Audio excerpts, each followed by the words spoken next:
Let's look at this question. Directorate of Technical Education (DTE) holds an admission counseling round.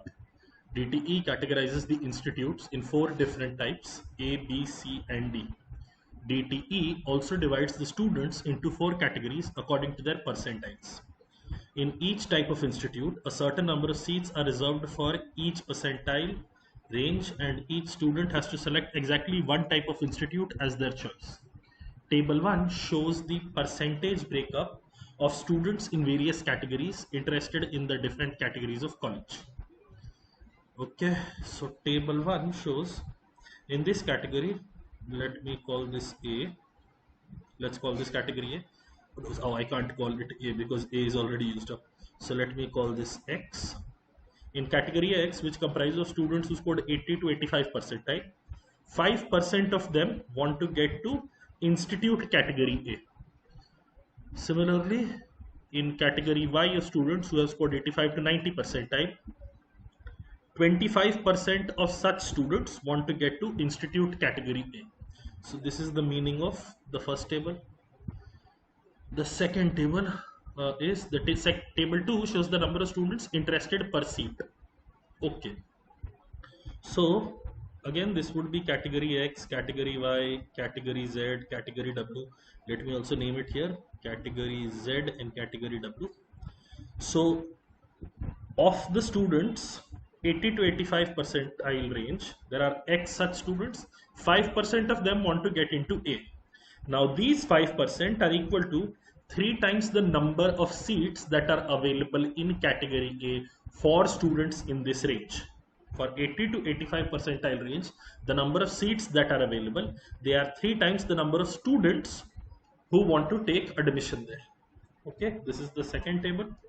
Table 3 shows the number of colleges in each category and the number of students per college. Okay, table 3 shows number of institutes and number of seats per institute. So there are 4 colleges in category A, 6 colleges in category B, 10 colleges in category C, and 12 colleges in category D. And we also have number of seats per institute. So category A has a total of 176 seats. Category B has a total of 180 seats. Category C has a total of 290 seats, and category D has a total of 328 seats. 290 plus 58, no, not 328, I'm sorry, 290 plus 58, so 348 seats. Okay, and now there are certain questions. The thing that you have to do is link these 3 tables with each other, and the only way you can link it is, you had how many students here? You had total number of students who are interested in a particular category of institute, and how many are they in proportion to number of seats available in that category, and you have total number of seats available in each category of institute. So how I'm going to link it is, say if there were X students in the 80 to 85 percentile range, X students, 5% of them want to get into college A. So 5% of X is X by 20. Now this X by 20 is 3 times of seats available in A, 3 times of seats available in A for the 80 to 85 percentile range students. So seats available in A, this expression here refers to seats available in A for students in the 80 to 85 percentile category. Similarly, 25% of Y here, so Y by 4 into 1 by 8. This is the total number of seats available in institute category A for students who have scored in the range 85 to 90 percentile. Similarly for Z, Z3Z by 10 into 4.2. In fractional terms, 4.2 is 21 by 5. So here it will be 5 by 21. And then we will have 60% of W, so 3 by 5 of W into 1 by 3. See, what this expression currently gives me is total number of seats available for students of category X, total number of seats available for students of category Y, total number of seats available for students in category Z, and total number of seats available for students in category W. And all of this should add up to 176, because that would be the total number of seats available for students in institute category A. So this is equal to 176. Now this we have done for A. Similarly, we can do it for B. Let me just write it. I'll get x by 10 into 1 by 4 plus 3y by 10 into 1 by 5 plus 2 by 5z into 1 by 4, and finally w by 5 into 1 by 2. This is for A, this is for B, and this should be equal to 180. This should be equal to 180. Let me write it more clearly. Similarly, you can write expressions for C, you can write expressions for D. See what you are getting. You are getting 4 equations with 4 variables, and you can solve that. Of course, it is going to be a painful process. Solving 4 equations, and that too in fractional terms with 4 variables, is going to be painful, but that is the way you proceed here. If you write it down and solve it, then you would get precise values for x, y, z, and w. I have solved it differently. I'm not solving it on screen. I have very limited space available. So x would come out to be equal to 960, y would come out to be equal to 800, z would come out to be equal to 630, and w will come out to be equal to 450. These would be the number of students in these ranges. Okay. After having identified this, the next step would be, let me remove these expressions. After having identified these, the next step would be, you will have to recreate the 2 tables that are given here. First would be students who want to get admission in different categories. So for X, Y, Z, and W, who want to go to A, B, C, or D. Of 960, what is 5%? 48. This is for proxy for table 1, not in percentage terms, absolute values. 10% would be 96. 40% would be 4 times of 96, so 384. And 45% would be 384 plus 48, so 432. Okay, for Y, 800, 25%, so 200. For 96, 800, 30%, so 240. 23% would be 23 into 8. 20% would be 160. 3% would be 24, so 184. And here it would be 8 less than that, so 176. This is a proxy for table 1. Z, 30% of 630 is 63 into 3, so 189. Then you have 40% of 630, so 63 into 4, 252. Then 20% of this is 126. And finally 63. For W, it would be 60% of 450, so 3 by 5. By 593, so 270 here. Then you would have 20%, 1/5 of this, so 90 here. 14% would be 7 by 50. So 63 here, 90, 63, fine. Then 6% of this would be 3 by 50, 3 into 9, so 27 here. We have created a table with absolute values instead of proxy values or percentage values. We'd also have to create a table for, see, table 2, this is not a proxy for table 2, another table that I'm creating. This is for students, and this table is for seats available. How many seats are available for X, Y, Z, and W in category A, B, C, and D. And how you arrive at numbers here is 48, but there were 3 candidates for every seat available. So 48 by 3 is 16, 200 by 8 is 25, 189 by 4.2. So this is 189 into 5 by 21. Cancel 9.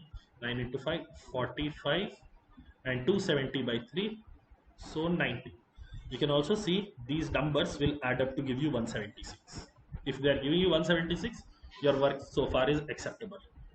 Then let's go 4, so 24, 5, so 48, 4, this divided by 4, 50 plus 13, 63, and 90 divided by 2, 45. Okay, then C, uh, 2.7 of 432. 2.7 is in fractional is 10 by 27. So 432 into 10 by 27. I can cancel 9. This will become 3. This will become 48. I can cancel 3 more. I get 160 here. Okay. 184 divided by 4 would be 46. 126 divided by 2 would be 63, and 63 divided by 3 would be 21. Fine. For D, 1.92 is 48 by 25. So 384 into 25 by 48. 48 into 8. So 8 into 25. I'll get 200 here. These are the number of seats available. Then 176 divided by 2 is 88. This is simple. 63 into 2 by 3, so 42, and 27 divided by 1.5 is 80. Okay, these numbers also add up. Now you have all the data. Now see, even when I skipped over the 4 equation solving, it has still taken me close to 12 minutes to make sense of this table. So the advice is, of course, don't attempt this in the exam. Learning wise, yes, linking tables, it is fun. Let's get to individual questions. Which of the following MBA institutes has the least number of students interested? If you want least number of students interested, you would have to add up these columns. Let's add up these columns. Uh, let's see who has the highest number. Comparing A to B, B is higher than A. Sorry, for category X, B is higher than A. For category, how much higher? Plus 48, plus 40, so plus 88, plus how much? Plus 11 plus 52, so plus 63. 688 plus 63, something around 150, but this is greater than 180, so B is lower. So A is eliminated from the running. Let's compare B and C now. 432, so 330ish, 60. It has an advantage of 330 here. It has a disadvantage of 60 here. It has a disadvantage of 120 here, and it has a disadvantage of 27 here. I'm not going with precise values, just this much. Can you see the initial advantage is so high? The initial advantage is so high, despite having disadvantage in the remaining 3. The total for B will still be smaller than that for C. So C also cannot be the answer. Now we are left with B and D. Let's see how much are we getting here. See, these two add up to 90. Okay, so done. Now you have 384 here, 176 here, or 380 and 180. So these two add up to give me 560. Hopefully, yes, it should add up to give me 560. 90 is gone. Let me see if these three, the top 3, cross the threshold for 560. 252 plus 240 is 292. 292 plus, sorry, 240 plus 252 is 492. 492 plus 96 will be greater than 560. So B is also not the answer. Answer is college institute category D. Therefore, option 2 will be your final answer. Next is, what percentage of students who are interested in category C have 85 to 90 percentile? Okay, we would have to find out the summation of this column, and 85 to 90 is y, so we would have to do 184 by, let's add these up, 432 plus 4 plus 6 plus 3, so 5, and then what do we have? 1 carried over, 3, 12, 12 plus 8, 0, and then 1 more carried over. No, 3 plus 8 plus 2 carried over. 4 plus 1 plus 1, 6. 6 plus 2 carried over, 805. So basically what we are getting is 184 by 805. I hope my addition is correct. I am not very confident. Let me do it again. 2, 4, 6, 3, 15. Okay, 1 carried over. 12, 12 plus 8, 0, 2 carried over. 4, 1, 1. Yes, this is fine. So I'm doing this 800 into 100. See, the answer has to be something in decimals. It will not be a smooth number. It will be something in decimals. Let me cancel this. Let me cancel this. I get 184 by 8.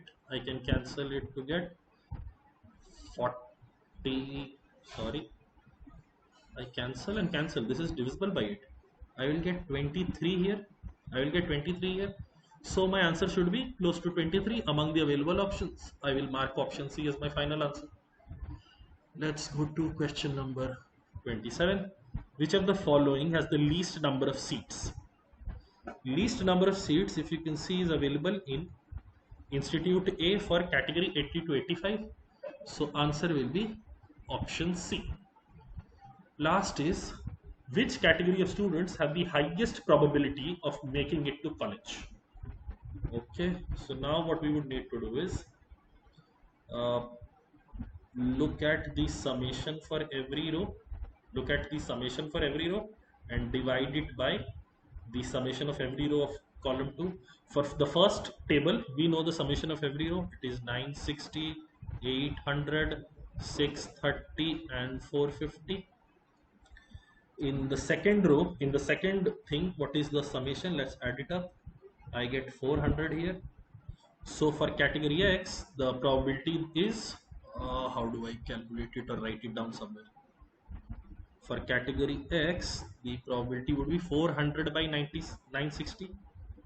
400 by 960, which is nice. For Y, it would be, denominator will be 800. I would have to add up these numbers. So 48 plus 46 is 94. 94 plus 6 is 119 plus 88. 119 plus 88 or 107 plus 100. So 200. 100. Sorry, what am I doing? 25, 48, 46, 94. 94 plus 25, 6, 119. 119 plus 88 would give me 107 plus 100. So 207. Okay. Next would be this one, 126 plus 42 or 21 into 8. I can do 21 into 8 directly. So 63, 66, 168, 168 plus 45, 168 plus 32 plus 13. So 213 divided by 630. Okay. Next would be 90 plus 45. So 135, 135 plus 39. 135 plus 39 would be 170 plus 4, 174 by 450. Among these fractions, I have to identify the highest one. I can see that this is greater than 1/3. I can see that this is greater than 1/3. This is lower than 1/3. 400 by 960. This is greater than 1/3. In fact, it is significantly greater than 1/3. I can translate it to 10 by 24 or 5 by 12. 5 by 12. This one is almost 1/3, slightly more than 1/3. So between X and Z, this is out. This would be also greater than 1/3. So I have to compare how much. Let me do it. 5 and 12. How can I make 12 here? 360. Okay. So 360. Sorry. What am I doing? I have 174 by 450. Let me get a multiple of 12 close to it. It would be 480. And 5 into 40 would be 200. So comparing these, I get 26 at the top, I get 30 in the bottom. This fraction is definitely larger than this fraction. So this middling fraction would also be larger. So this fraction is definitely winning. This fraction is winning. Answer to the question would be X category was 80 to 85. So answer will be option C. See, this set is only for practicing purposes. In the exam, if this set appears, you are not expected to solve it. In fact, it is highly unlikely it would appear in any exam. This is a former year mock CAT question. Even after solving it for around half an hour, it was still very irritating to go through it. But it was good for learning purposes, and therefore I made a video out of it.